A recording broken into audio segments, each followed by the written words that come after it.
Hello, beautiful souls. Welcome back to Discover Your Dreams. This space is rooted in the grounded life philosophy, where inner peace becomes the foundation for purposeful living. Here we focus on regulation, awareness, and conscious self-leadership as a way of returning to ourselves and meeting life from a more grounded place. Before we begin today, take one slow, steady breath in and let it go gently.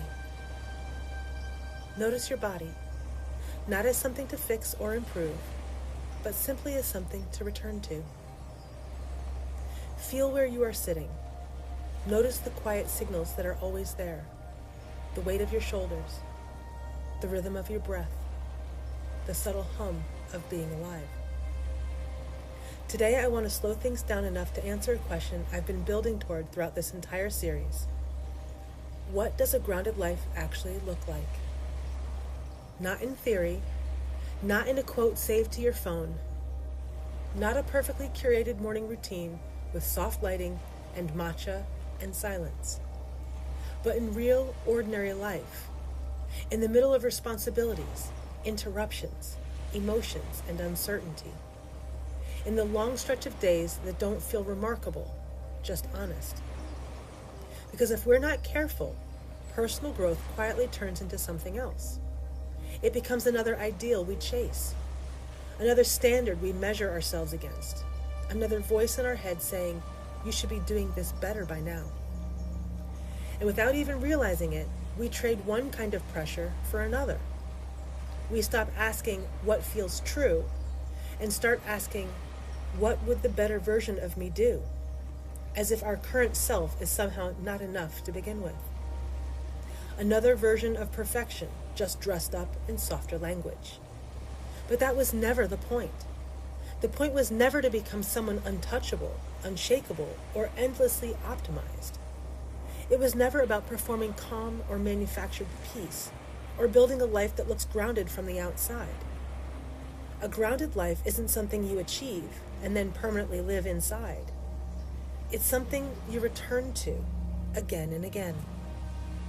It looks like noticing when you've drifted too far into your head and gently coming back. It looks like pausing instead of reacting, even if you don't get it right every time. It looks like being honest about what you feel without immediately trying to fix or explain it away. It's quieter than we expect, less impressive, less polished, and infinitely more human. So today, we're not chasing a new standard. We're clearing space to recognize something simpler, something steadier, something that may already be present underneath all the noise. What does a grounded life actually look like? Let's begin there. I think one of the biggest misunderstandings about living a grounded life is the image people carry of what it's supposed to feel like. We imagine it looks peaceful all the time, calm no matter what's happening, centered no matter what's arising, certain as if doubt no longer has a place. Like once you arrive there, nothing really shakes you anymore. But that isn't my experience, and honestly, I don't think it's anyone's. Because life doesn't suddenly become predictable just because you've done some inner work.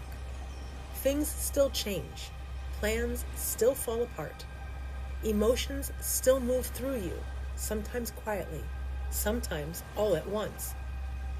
There are still moments where you don't know what to do next. A grounded life doesn't mean you stop feeling unsettled. It doesn't mean you stop questioning. It doesn't mean you always respond perfectly or stay composed. What it means is something much more subtle and, in a way, much more powerful. A grounded life doesn't remove uncertainty. It changes your relationship with uncertainty. Instead of resisting it, you learn how to stand inside of it. Instead of spiraling every time something feels unclear, you recognize that not knowing is part of being alive. Instead of needing immediate answers to feel safe, you begin to trust your ability to meet whatever comes next. You still feel the discomfort, but it doesn't carry the same urgency. It doesn't define you. It doesn't pull you as far away from yourself. There's a quiet shift from, I need this to be certain so I can be okay, to, I can be okay even while this is uncertain. And that shift changes everything. Because suddenly grounding isn't about controlling your inner state or creating a life where nothing goes wrong. It's about staying connected to yourself even when things don't feel calm, even when things aren't clear, even when life looks nothing like you expected. That's the part we don't always talk about. Grounding isn't the absence of movement. It's stability within the movement. It's not perfection. It's not constant peace. It's the ability to remain present enough, honest enough, and steady enough to keep coming back to yourself, even when the ground feels like it's shifting. There was a time in my life when I believed being grounded meant becoming untouchable. I thought it meant getting into a place where nothing really affected me anymore, where I stayed calm no matter what, where I didn't get pulled into emotion or stress or doubt. I believed that if I healed enough, if I learned enough, if I grew enough, I would eventually arrive at some steady, elevated state where everything felt easier, lighter, and more certain. Like I'd finally figured it all out. And for a while, that belief felt motivating. It gave me something to work toward, something to aim for. But then life happened. Not all at once, but in ways that were just as real. Unexpected changes that I couldn't plan for. Disappointments that didn't make sense. Stress that showed up even when I thought I was doing everything right. Moments where I felt completely overwhelmed, even though I thought I had outgrown that version of myself. Moments where I doubted my decisions, questioned my direction, wondered if I was further behind than I should be. Moments where my instinct wasn't to stay open, but to shut down, to withdraw, to protect whatever I had left of my energy. And maybe the hardest part was this. It didn't look like the grounded life I thought I was building. It felt like I had somehow failed it. But slowly, through experience, not theory, something began to shift. I started noticing that the problem wasn't that those moments existed. The problem was the expectation that they shouldn't. That if I were truly grounded, I wouldn't feel shaken, I wouldn't feel uncertain, I wouldn't feel pulled off center. And that's when I started to see it more clearly. Being grounded was never about avoiding these experiences. It was never about becoming someone who doesn't feel deeply, or react honestly, or get impacted by life. It was about how I met those moments when they arrived. Did I turn against myself when things got hard, or could I stay on my own side? Did I immediately try to escape what I was feeling, or could I give it a new space to exist? Did I spiral into, what's wrong with me? Or gently shift into, what's here right now? Grounding didn't mean I stopped getting overwhelmed. It meant I learned how to recognize it sooner. It didn't mean I stopped doubting myself. It meant I stopped letting doubt be the only voice in the room. It didn't mean I never wanted to withdraw. It meant I could notice that impulse without completely disappearing into it. In other words, I didn't become someone who was never shaken. I became someone who could return. Return to my breath. Return to my body. Return to a steadier place inside myself, even if it took a few moments or a few hours.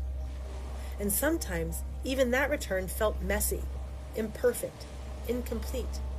But it was real. And that's when I realized something I hadn't understood before. A grounded life isn't built on the absence of hard moments.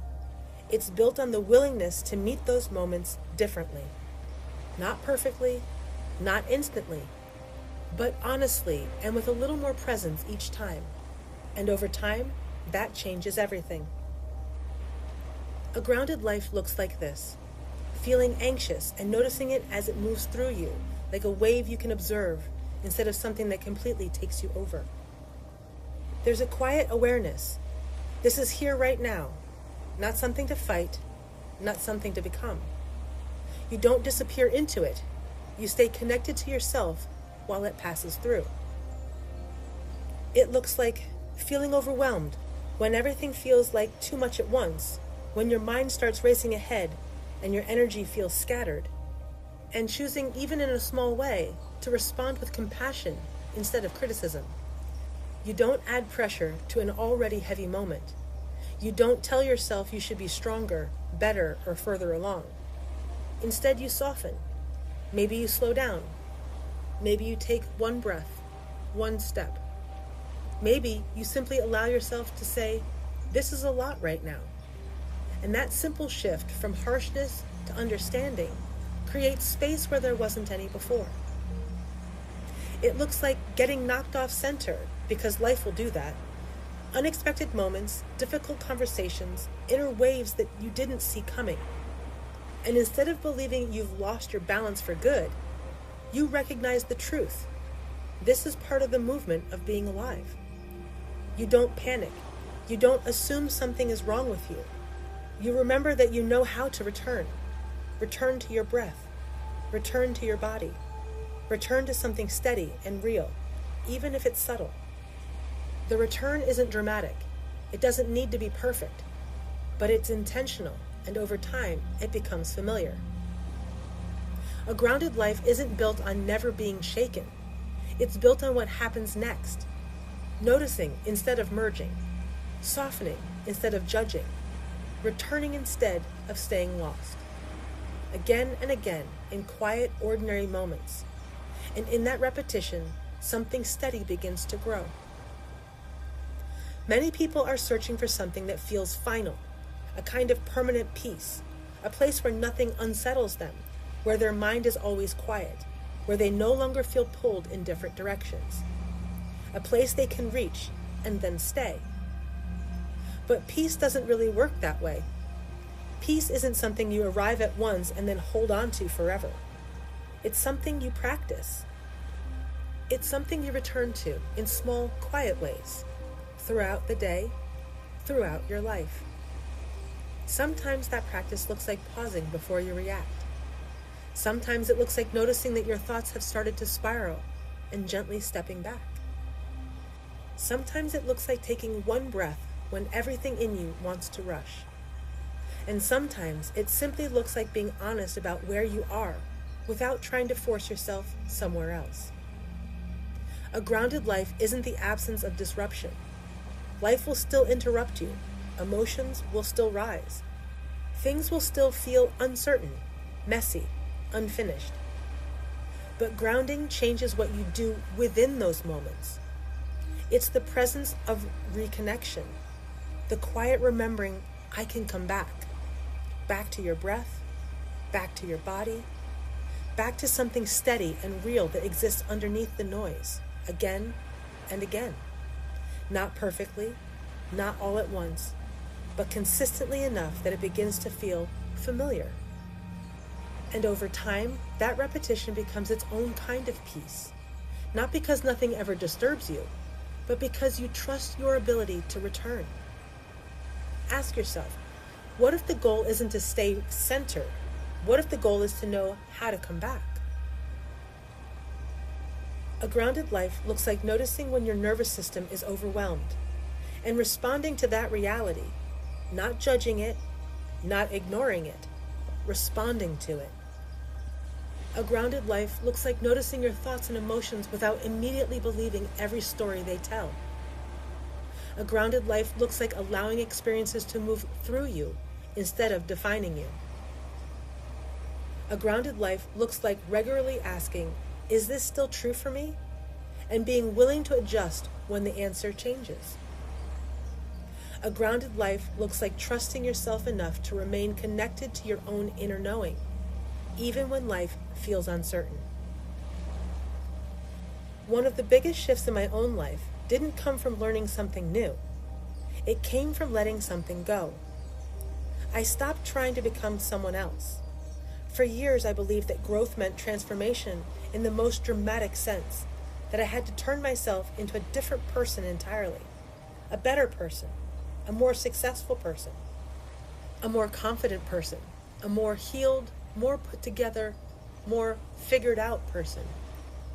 someone who had it all together, someone who didn't struggle the way I did, someone who moved through life with more certainty, more clarity, more ease.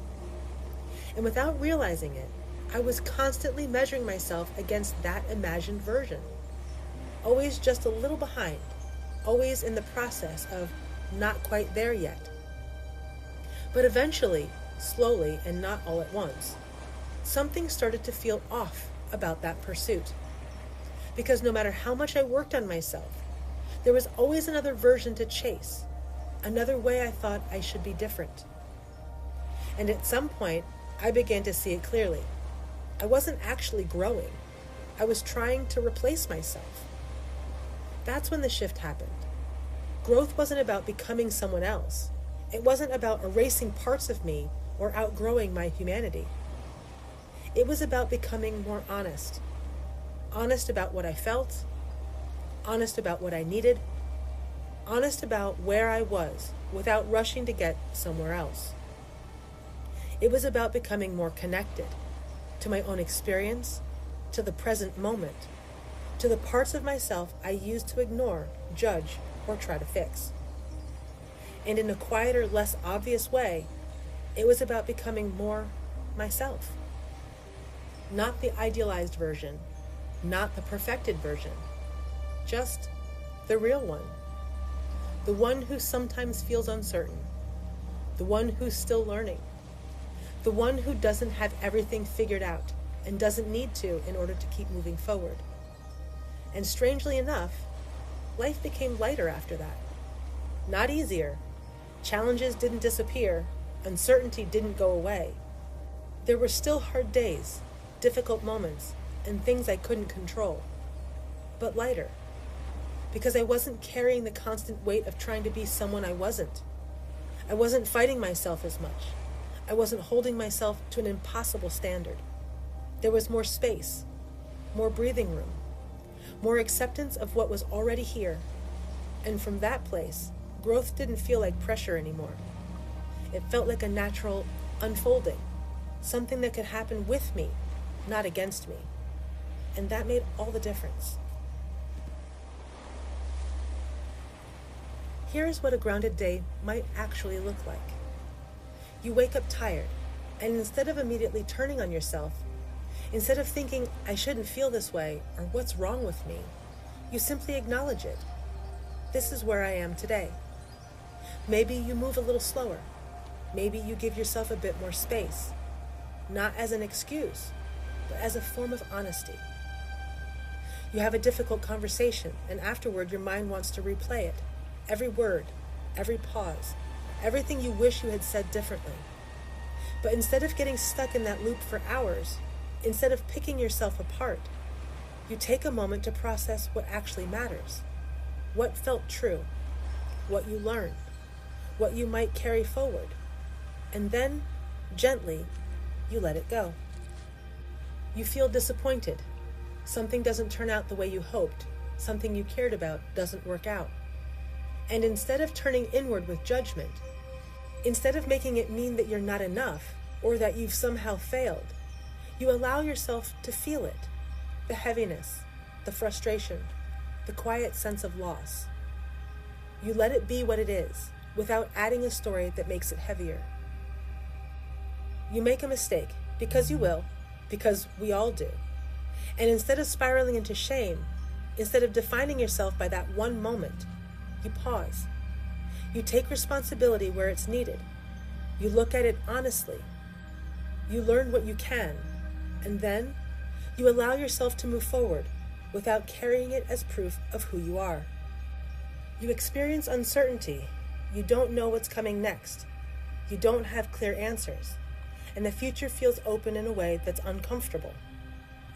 And instead of rushing to fill that space, instead of demanding clarity right away, you stay right here in what's known, in what's real. You let yourself exist without having everything figured out. That's a grounded life. Not perfect, not always calm, not free from hard moments, but steady in a quieter way. Meeting yourself with honesty, responding with a little more care, letting experiences move without letting them define you, again and again in these small human moments. Let me ask you something. Which of the 5 pillars feels strongest in your life right now? Is it regulation, awareness, detachment, alignment, or sovereignty? And which one feels like it needs more attention? I'd love to hear your answer in the comments, because this journey looks different for all of us. A grounded life is not perfection, constant positivity, emotional suppression, endless productivity, or spiritual bypassing. And it's definitely not having all the answers. A grounded life is being willing to stay present with your life as it is. At the heart of everything I have shared in this series is one simple, steady idea. You can always return to yourself. Not just when things are going well, not just when you feel calm, clear, and in control, but especially in the moments when you don't. No matter how far you've drifted into distraction, into overthinking, into overwhelm, no matter how lost you feel, like you've taken a wrong turn, like you don't recognize where you are or who you've been lately, no matter how many mistakes you've made, things you wish you could undo, moments you wish you had handled differently, the path back is always available. It may not always feel obvious, it may not always feel easy, but it's there. In a single breath, in a moment of honesty, in the simple act of noticing where you are without turning away. You don't have to fix everything to return. You don't have to have all the answers. You don't even have to feel ready. You just have to begin right from where you are. And each time you do, you strengthen something quiet but powerful. The knowing that no matter what happens, you're never truly disconnected for good. You can always come back. Today, I want you to ask yourself, when was the last time I felt most like myself? Not the version of you others expect, not the version performing, not the version striving, the real you. What were you doing? Who were you with? How did your body feel? Write it down, because those moments leave clues. A grounded life isn't built through one big transformation. It's built through thousands of small returns. Small moments where you notice, reconnect, realign, trust, and begin again. And over time, those moments become a way of life. A grounded life doesn't look perfect. It doesn't look polished, effortless, or always put together. It doesn't mean you have all the answers or that everything flows exactly the way you want it to. It looks human. It's shaped by real moments, uncertain ones, messy ones, meaningful ones. Moments where you feel steady and moments where you don't. It looks present, not lost in what already happened, not constantly chasing what's next, but willing again and again to come back to this moment as it is. It looks honest. Honest about what you feel. Honest about what you need.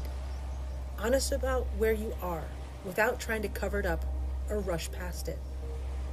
It looks flexible, able to bend without breaking, to adjust without losing yourself, to move with life instead of constantly trying to control it. It looks connected to your body, to your inner signals, to the quiet sense of knowing that lives beneath the noise. And perhaps most importantly, it looks like someone who knows how to come home to themselves, not once, not perfectly, but repeatedly. Someone who gets pulled away and finds their way back, who loses their footing and learns how to steady themselves again. Someone who knows that no matter what unfolds, no matter how far they wander, they are never truly cut off from where they belong. You don't have to have everything figured out to live a grounded life. You only need to keep returning to yourself. I'll see you next time.